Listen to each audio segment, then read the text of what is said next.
Oh, moi aussi, ben moi c'est des laits.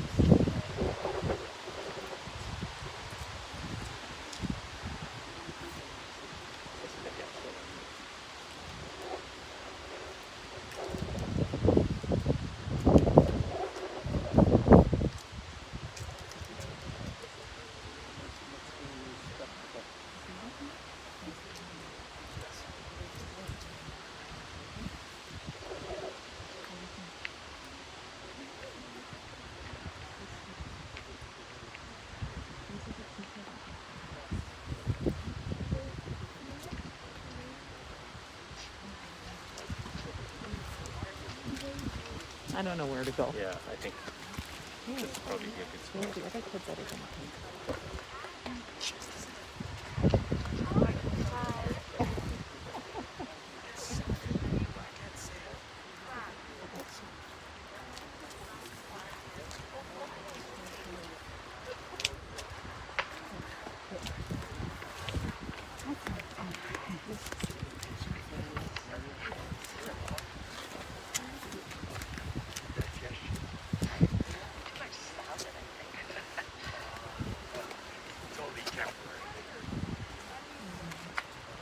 Hi, Maxine.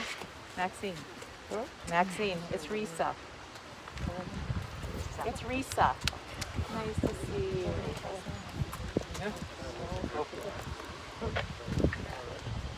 I can't tell the difference. I know, it's terrible. Who? Delbert. Oh, nice to meet you. Yes, we have. Hi, I'm Robin.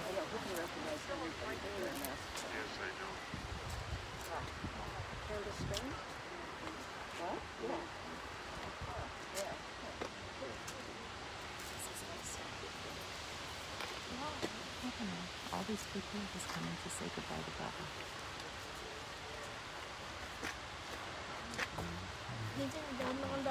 Yeah, because she's going to get buried right there, and that way we can all, yeah.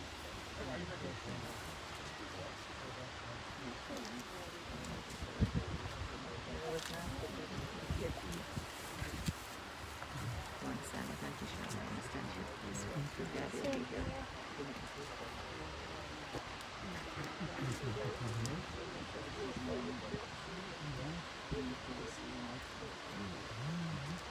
So that lady over there with the dog, she used to be in Palm Springs, and Baba loved her little dog.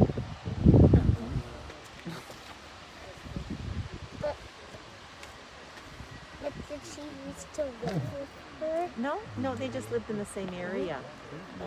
Where did Baba live in the Palm Springs? or Winnipeg? Well, she lived in Winnipeg, and she went to Palm Springs for 3 months every year. Remember? You visit her there.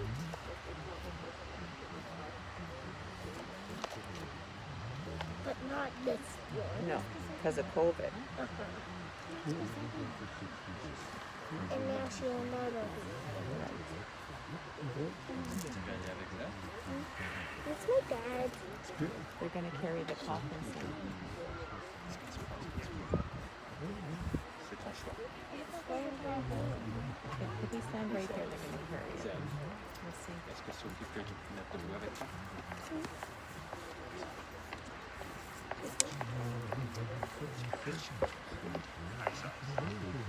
I like your dog. Okay.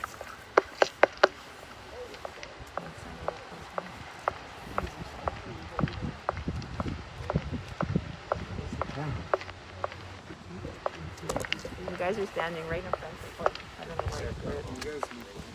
Yeah.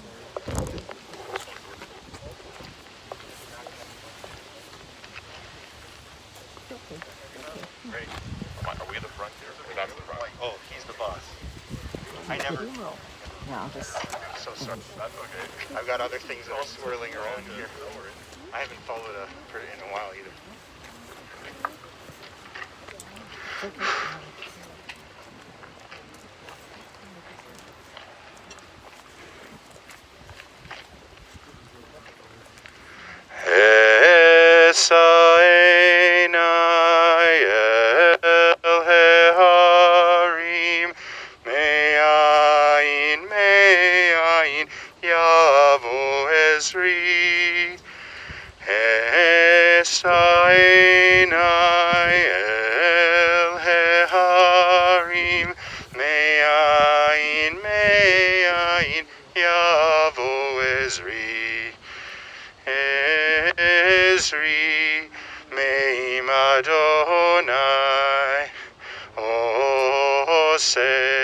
Shamayim v'aretz,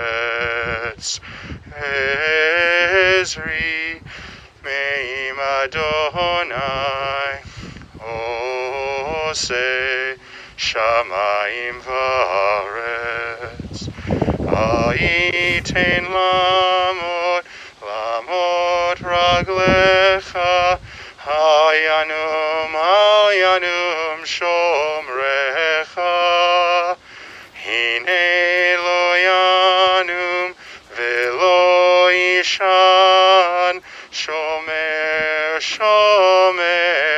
Israel. Adonai shomrecha, Adonai tzilcha, hayad yeminecha.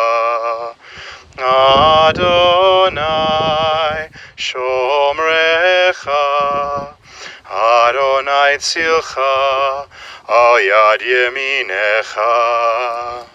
Yomam hashemesh lo yakeka, ve'yareach balayla. Adonai yishmorcha mikora, Yishmor et nafshecha. Adonai yishmor tzeilcha uvoecha, me'ata ve'ad olam. Adonai yishmor tzeilcha uvoecha, me'ata ve'ad olam.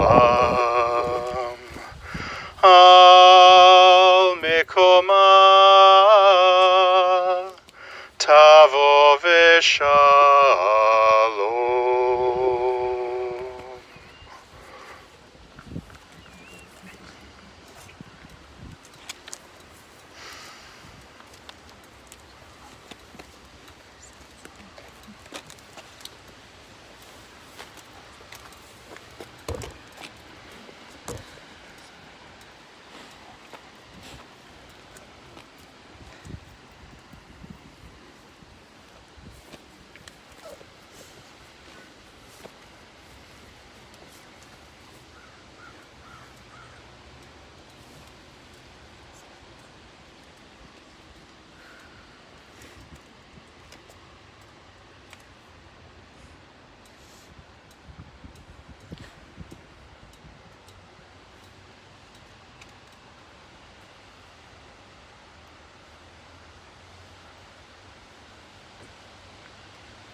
We begin with a psalm, Shir Lama'alot, a song for those who ascend.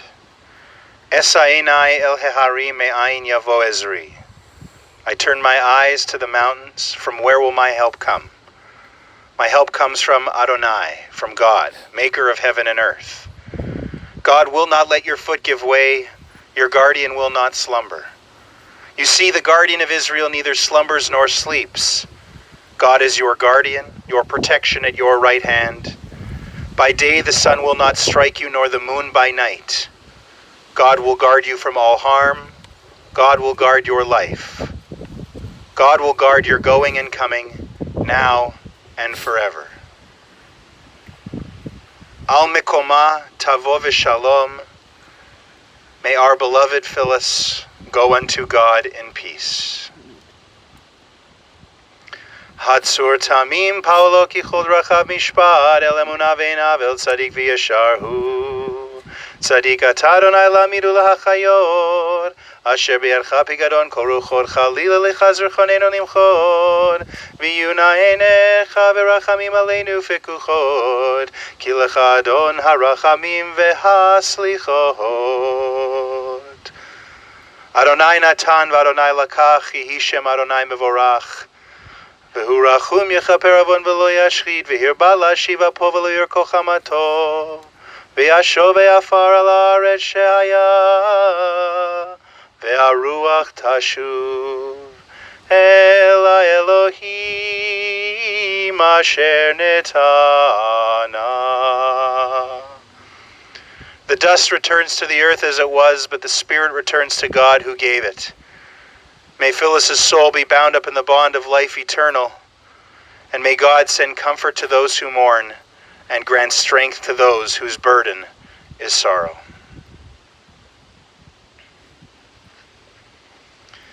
Thank you, everyone, for being here, whether you're able to join us in person here at the cemetery, or you are joining us for our online broadcast of this service. Today we pay tribute to a woman whose life story is one of strength, resilience, and above everything, the love and importance of family. Today we honor Phyllis Kluner Hatskin, the daughter of Joseph and Fanny Mantell, Zichronam Livracha, of blessed memory.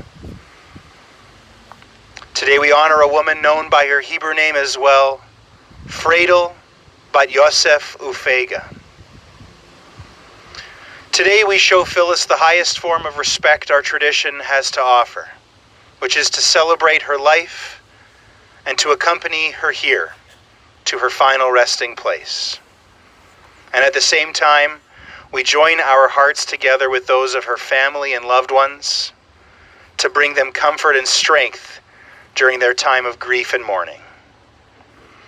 Phyllis passed away Tuesday, the 25th day in the Hebrew month of Av. She was 89. In the last several months especially, Phyllis endured a difficult and painful battle with cancer. We pray that now her suffering has ended and she is at peace, and we turn to the wisdom of Jewish tradition. Death is better than a life of pain, and eternal rest is better than a constant sickness. The good things in life last but a short time. Health, wealth, even life passes away. But a good name, a good reputation, endures forever. Today, we pay tribute to the good name Phyllis carved for herself among our community over her 89 years. She is lovingly remembered by her family. Her sons, Martin and Alan, and daughters-in-law, Risa, Robin, and Hannah. Her 4 grandchildren and their significant others, Mickey and Stephanie, Corey and Sean, Zev and Kristen, and Ilana. By her 4 great-grandchildren, Mason, Lucy, Remy, and Nora. By her brother, Alvin Mantell, who has lived in Israel for over 65 years, but remained in contact, mostly through Phyllis, of course, as well as his entire family in Israel. And she is also remembered by the family of her second husband, Rube Hatskin, Zichrono Livracha, of blessed memory, a family who adopted Phyllis and called her Baba, just as she adopted them as her family. Candace and Guy, Lauren, Darcy, Alex, and Max, and their families. Phyllis was predeceased by her husband, Bill Kluner, by her son, Carey, by her parents, Joseph and Fanny, and by her second husband, Rube. Today we will hear eulogies from some of the people who knew Phyllis best. Her grandson, Mickey, on behalf of the grandchildren, her sons, Alan and Martin, and also words from her daughter-in-law, Hannah. By way of introduction, what I can offer is this. There are many clear chapters in Phyllis's life. She was Phyllis Mantell, then Phyllis Kluner, and finally Phyllis Hatskin. She was born Phyllis Mantell, the daughter of Joseph and Fanny. She and her older brother Alvin grew up in the North End, first on Matheson Avenue and later Inkster Boulevard, in a traditional Jewish home surrounded by a close-knit community of friends. She went to Luxton School and later St. John's Tech. She got her Hebrew education nights at the Parrott School, and she joined Charms as a teenager at the Y on Hargrave. Her parents were both immigrants from Russia, but moved separately with their families, and later met in Winnipeg while both working at the Israelite Press. And though both her grandfathers died when she was quite young, Phyllis was extremely lucky to have both of her grandmothers, Leah and Sima, in her life and living in Winnipeg while she was growing up, allowing them to be role models, early role models for her in her life. Her mother, Fanny, was also a role model, someone who had the unique experience, in spite of being a young immigrant and daughter of immigrants, to go to school in Winnipeg, and who was also a skilled and active athlete, a member of a championship-winning Jewish women's softball team, which was quite an inspiration and a source of pride for Phyllis, who had a lifelong passion for sports, and attributes her mother to the beginning of that. She was still Phyllis Mantell when she met Bill Kluner, working at the College Theater, but quickly became Phyllis Kluner when they were married in 1952 at Rosh Pina Synagogue.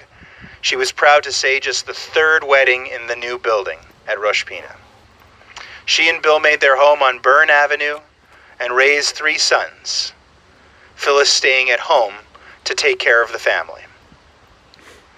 She became a sports lover, as we've talked about and you'll hear more, but it seems she really had no choice, with her husband Bill's passion for sports and with all 3 of her boys showing a keen interest as well. Together they shared many laughs, raised their family, enjoyed a few vacations to Mexico and Florida, where they had the amazing opportunity to leave their boys with her mother for a full month, and then started spending winters in Palm Springs, which was a tradition Phyllis carried on for 40 years. She was very proud of her family and of her marriage to Bill, which lasted over 30 years but was still tragically cut short when he died suddenly at the age of 57. She was just 53. She was still Phyllis Kluner for over a decade as she refused steadfastly to date, carrying on as a strong and independent woman, until finally she agreed to meet Rube Hatskin on a blind date at the urging of a friend, and was lucky enough to fall in love again. Rube and Phyllis were married in 1998. He introduced her to his family and to the game of golf, which quickly became a passion for her. And they were married for 19 years until Rube passed in 2017.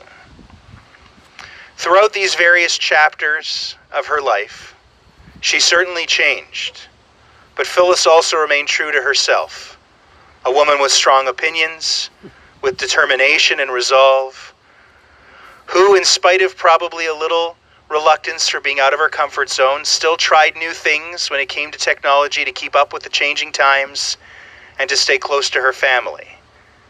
A truly special lady who was full of love for her children, grandchildren, great-grandchildren, and her friends. And it always showed.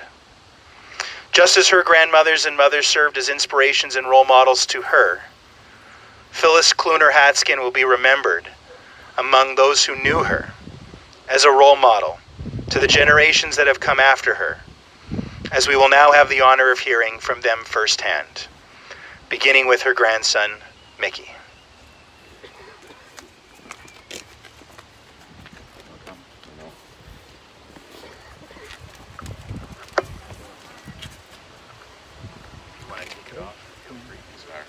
She brought cheers.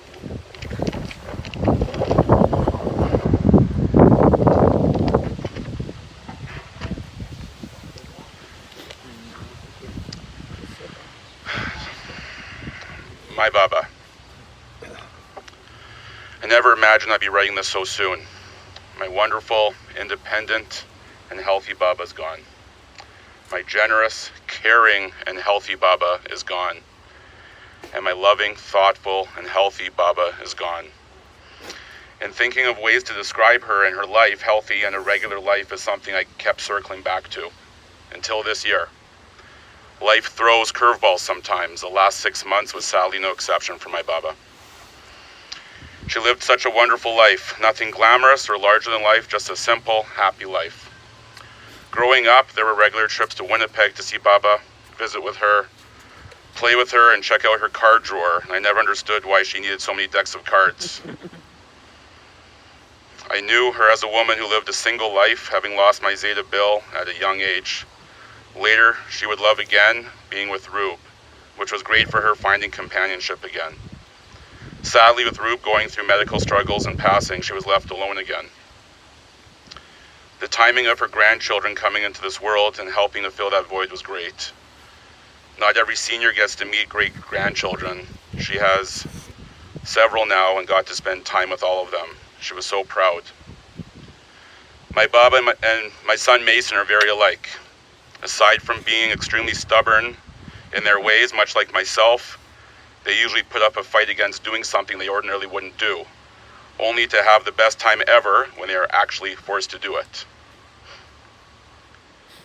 Like 3 years ago when I flew to Palm Springs by myself for the weekend, and upon my arrival advised her we were going to Vegas the next morning. Oh man, she was not happy when I told her, and I have the whole conversation taped. I vividly remember her saying the words, "Mickey, why don't you think before you do things?" Well, in true fashion, she was calling and FaceTiming her entire Rolodex within an hour to share how excited she was. And Vegas, well, it was different than most of my Vegas trips, but we had a good time. Hannah recently created a memory book for my Uncle Carey, 20 years after his passing. The night I wrote my contribution, I was quite emotional. I called a few family members that evening to talk about Carey. It was my conversation with Baba that was most emotional, as we talked about Carey and told stories about him. In that moment, my heart ached for her, truly realizing for the first time how painful it must have been for her to losing her child, now being a parent myself. I never shared that with anyone before, even with my wife. It was a moment for me and my Baba.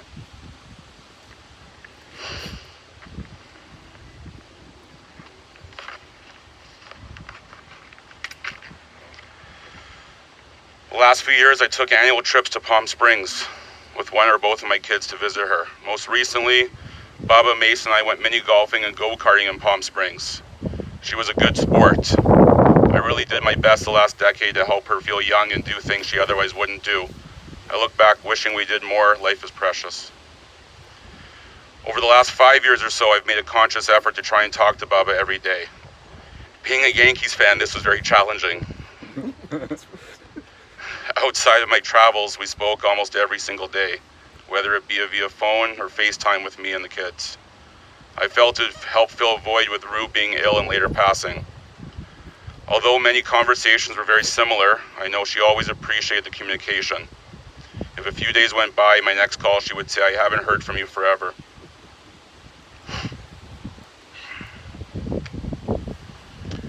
Oh, what I would do to turn back the clock to spend more time with her.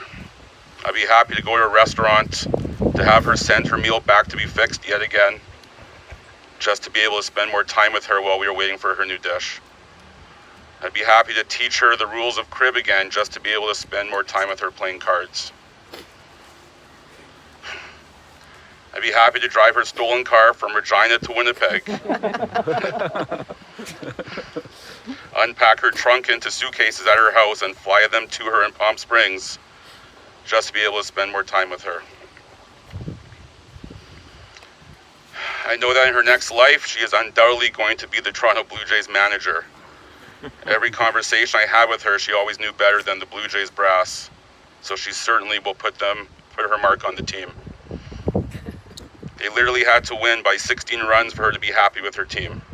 Otherwise, she found something to kvetch about. And if that doesn't work out for her, she will then be the Blue Bombers coach, because literally the same story applies. I visited Baba in her final days. She didn't say much, but she didn't need to. Sometimes love doesn't require words, just a present, just a look. It doesn't take much. There was love in her eyes. Was she scared? Probably, I think so. Perhaps most scared of leaving so many loved ones behind who love her so much. I'll miss my Baba terribly, and I love her so much. A month ago, I was flying here to see her, and I wrote this a day before I came and read this word for word to her. I read a eulogy at my Bubby's funeral 4 years ago, and regretted not reading that to her, because that's the person I'd wanted to hear the most. So I read this to my Baba word for word in her bedroom, and I have it taped, so I have a memory of that for the rest of my life. Thank you.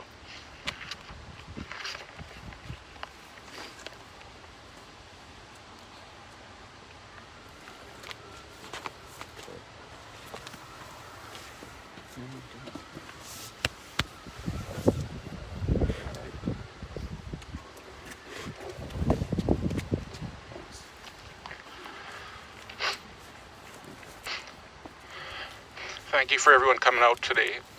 This is going to be very difficult for me. My mom lived her 89 years to the fullest. A good way to describe her is feisty. She was very opinionated and had no problems expressing her point of view to you, suggestions of what to do, where to live, what to eat, etc. We had many discussions about that. Although she was a big Toronto Blue Jays fan, she was never able to convert me at all, or make me eat cheese. My mother was very popular. She had lots of friends, both individually and as a couple.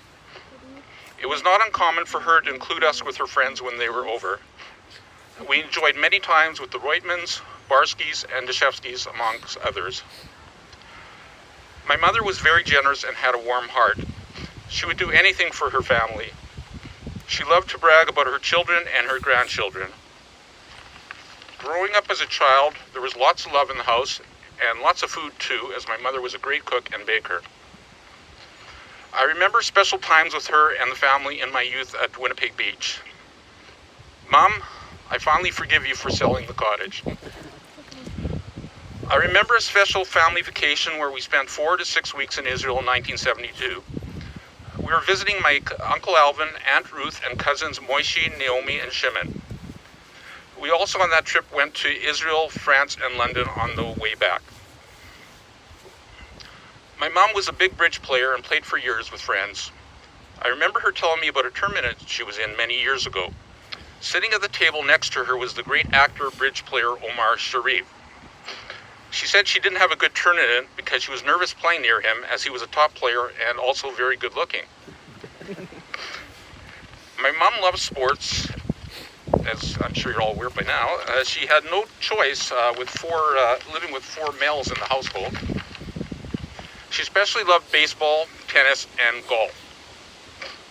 She was not a big hockey fan. She was quite bored when my dad and I forced her to go to games. One special trip I took with my mom was in 1988. The Free Press ran an Academy Awards contest, and I ended up winning a trip to Los Angeles.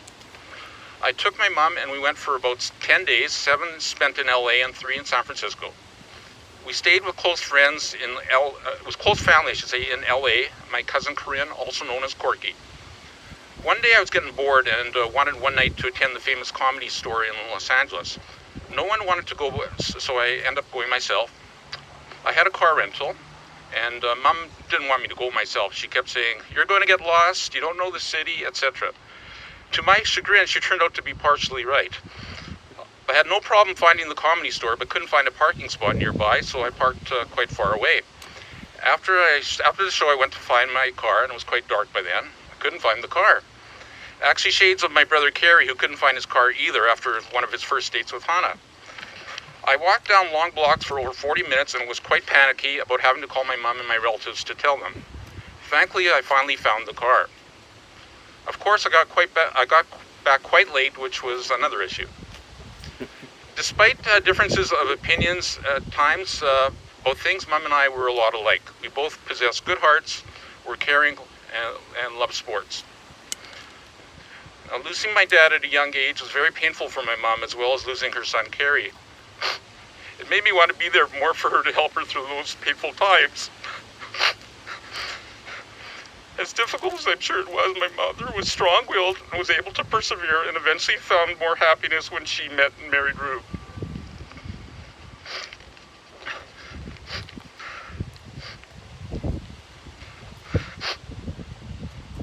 My wife Robin did quite a lot for my mother, especially during the last 6 months.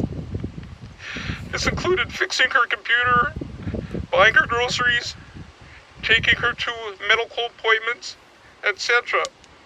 And she also provided lots of emotional support. Mom loved her like a daughter. My heart is quite broken right now, yet I'm glad that Mom is no longer suffering and in pain. Mom, I know you're in heaven now with Dad and Carey. I will miss you so much. I will love you forever.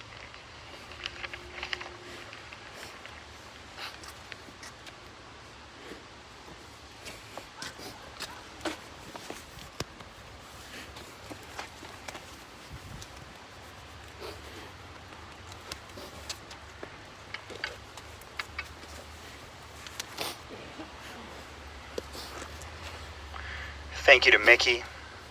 Thank you to Alan for beautiful eulogies so far. Before we hear from Martin, I have the honor of reading what Hannah, who lives in San Diego, sent. On behalf of Hannah Kluner, she says, "I was married to Carey and I am Phyllis's daughter-in-law. As much as I wish I could be there in person reading this to you today, it was just not possible, so I will share a few words from a distance. I met Phyllis for the first time at Martin and Reese's wedding, and very shortly after that, our relationship started to develop while doing dishes together every Friday night for Shabbat dinner at her home. As my relationship with Carey got more and more serious, and we all knew where this was heading, Phyllis started to embrace me not only as Carey's girlfriend, but as a family member. I always felt respected and loved when we were together. When we got married, I felt that I not only had a beautiful man in my life, but a whole new family as well. Phyllis, Bill, Martin, Risa, and Alan. Phyllis was so much more than a mother-in-law to me. She treated me like one of her own children, and I loved her as a mom. I learned so much from her while observing her love for her family, her keen interest and undying support for all of her children. I truly felt loved, and she always made me feel very special.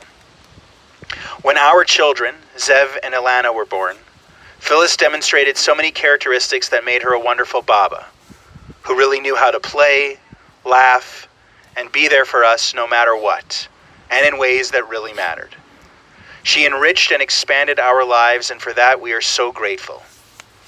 Phyllis spends so much time and energy with her grandchildren, and they will miss her greatly.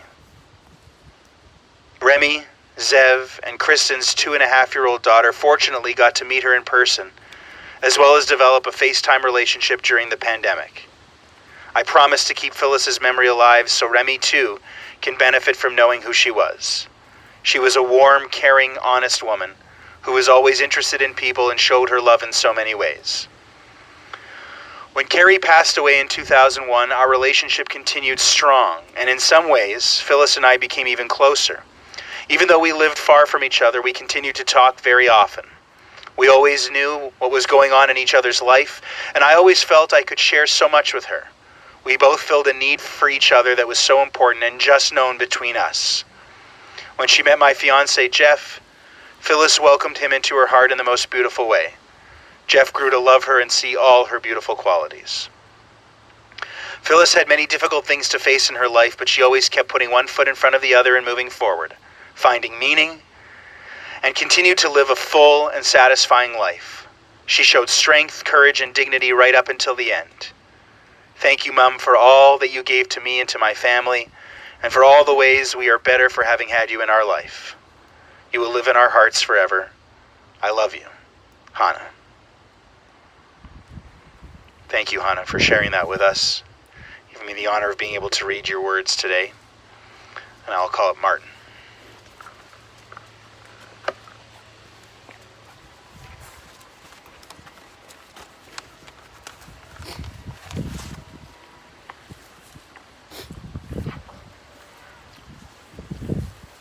"5 weeks ago, as I sat in the hospital with my mother, I told her she had experienced a great long life. She had gone 88 years being completely healthy, with no required medication. She was still driving, mostly safely, lived in a nice condo, went to Palm Springs every year for 3 months in the winter, and could still travel. I said the only bad year was this year, her 89th. Overall, a pretty good deal. She reluctantly agreed.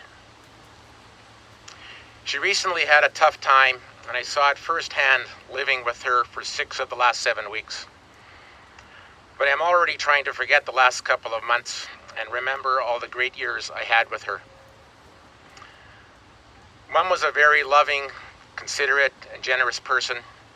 She loved her family very much and greatly enjoyed all her friendships. In particular, she had a real soft spot for her grandchildren and great-grandchildren. In her final weeks, her best smiles were when she saw one of her great-grandchildren in person or on FaceTime. She also loved her 3 daughters-in-law, Risa, Hannah, and Robin. They all had loving relationships with her, and Mom treated them like daughters. That always meant a lot to Carey, Alan, and I. She had very strong opinions on many topics, as you've already heard, and she shared those with me regularly.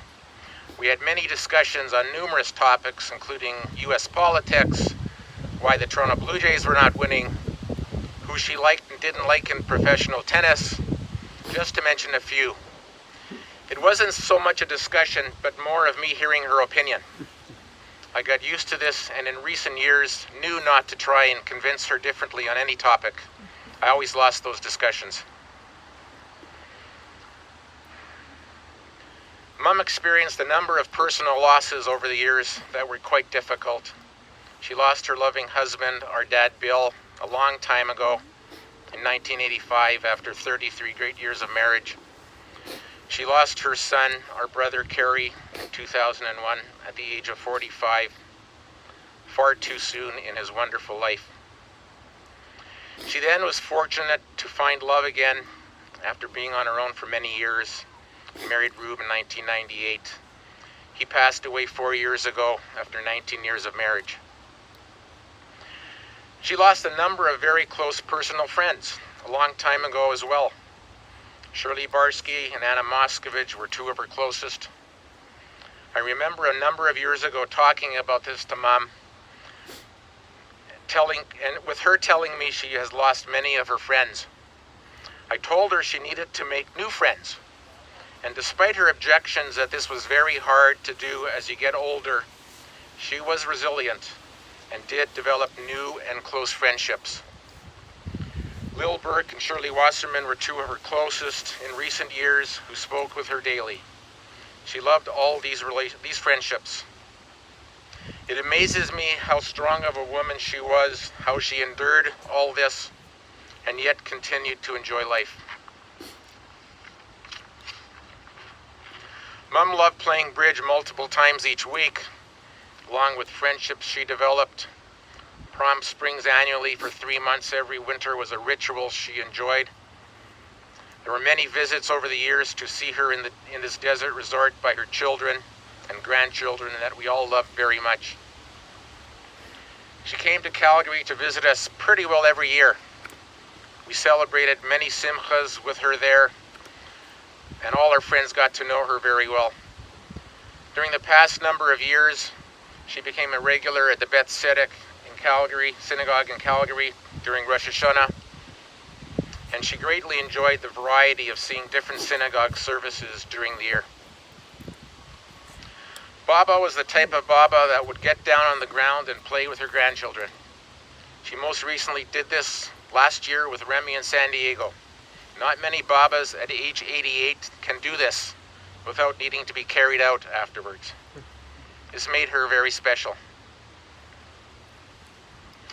Although we are going to miss her very much, I believe her soul is now in heaven, and she is with Bill, Carey, Rube, and her friends, and getting reacquainted with them. We have many fantastic memories through pictures and videos that will ensure she always remains with us. Mom, I love you very, very much.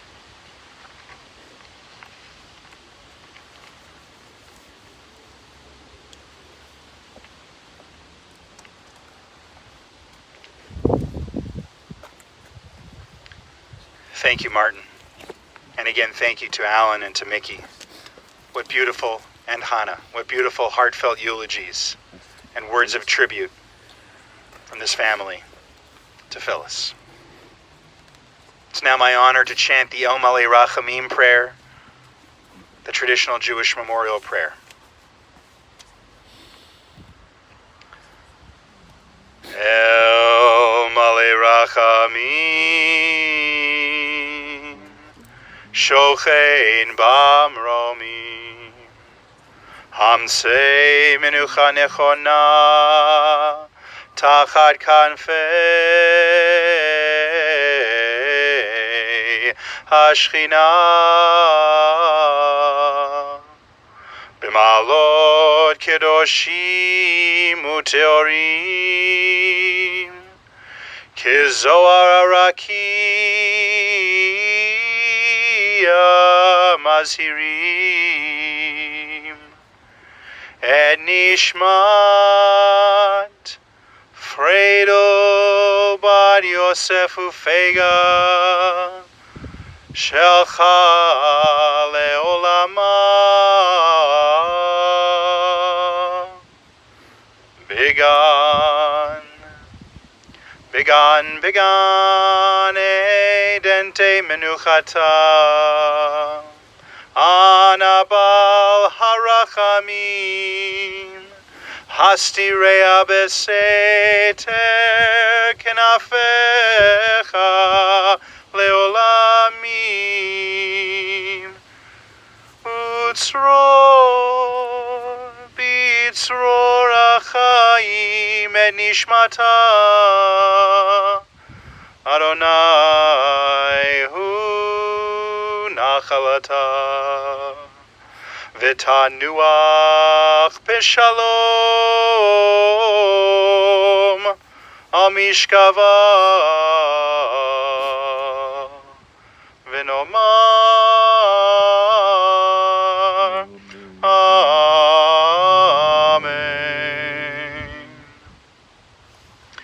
Exalted, compassionate God, grant infinite rest in your sheltering presence among the holy and the pure to the soul of Phyllis Kluner Hatskin, daughter of Joseph and Fanny, who has gone to her eternal home. Merciful One, we ask that she find perfect peace in your eternal embrace. May her soul be bound up in the bond of life. May she rest in peace. And let us say, Amen.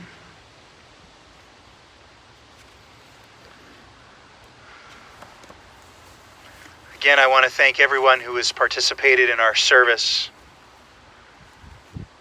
We are still navigating our way through a pandemic, and Shiva, in its traditional sense, is not possible. We look forward to a time when we can return to the familiar rituals of being together, of eating together, sharing memories and stories, and comforting mourners. Until that time, I encourage everyone here and everyone joining us online to continue sending your messages, text messages, emails, phone calls. These messages go a long way not only in paying tribute to a wonderful woman who we remember and will continue to remember going forward, but also in supporting her loved ones. In a moment, we will turn to the words of the mourner's Kaddish, and then we will conclude this service with the familiar ritual of shoveling earth into the grave. Everyone is invited to participate in this ritual. To shovel earth into the grave is a mitzvah, a righteous act which we do without any hope of reward. With this act, we take on the responsibility of caring for our loved one until the very end. We believe in Judaism, our loved ones deserve to be buried by kind hands, knowing hands, though they may be sorrowful hands, hands that once held their hands. Again, you're all invited to participate. We'll begin with the immediate family, and we'll try and be mindful of COVID protocol. In the direction where I'm pointing, there are gloves if anyone wants to use, and sanitizer. There are shovels on both sides. You can come from both sides. And if you want to participate but feel that the shovel may be a little bit overwhelming, in front of me here, you can't see it's behind the stone, but in front of me here there is a small pail with a small shovel that works the same way. And you can use that as well. Different people have different traditions when it comes to shoveling, but most appear to pour 3 shovelfuls of earth. Some people use the front of the shovel, some people use the back. Some people pass the shovel to the next person, others return it to the earth. Whatever the custom with which you are familiar is the custom you should embrace to infuse this ritual with meaning as we conclude our service. It is a painful act, we recognize that. But even more than that, it is an act that is born of love and compassion for someone who meant so much to so many people. Earlier in the service, we offered the words of Job, and we will offer them again here in conclusion. Adonai natan v'Adonai lakach, yehi shem Adonai mevorach. God, you have given, God, you have taken away. Blessed be the name of God. May the memory of Phyllis be for a blessing, as we mark that her essence will never leave our hearts and our souls. The mourner's Kaddish. Yitgadal v'yitgadash shemei Rabbah, be'alma divra chirutei v'yamlich malchutei, b'chayechon uvyomechon uvchaye dechol beit Yisrael, ba'agala uvizman kariv v'imru amen. Yehei shmei Rabbah mevorach le'alam u'lalmei almaya. Yitbarach v'yishtabach v'yitpa'ar v'yitramam v'yitnaseh, v'yithadar v'yitale v'yithalal shemei dekudsha b'richu. Le'ela min kol birchata v'shirata, tushbechata v'nechemata, da'amiran be'alma v'imru amen. Yehei shlama rabba min shemaya, v'chayim aleinu v'al kol Yisrael v'imru amen. Oseh shalom bimromav, hu ya'aseh shalom, aleinu v'al kol Yisrael v'imru amen. May the one who creates peace and harmony on high bring peace and harmony to us, to all Israel, and to all of humanity, as again we say amen. Amen. Thank you again to everyone. Our final words for the family are Hamakom yinachem etchem betoch sha'ar avelei Tzion v'Yerushalayim. May you be comforted and consoled among those in our community who are or who have ever been in mourning. Martin, Alan, if you'd like to lead us. And again, I'll thank everyone for being here or for tuning in.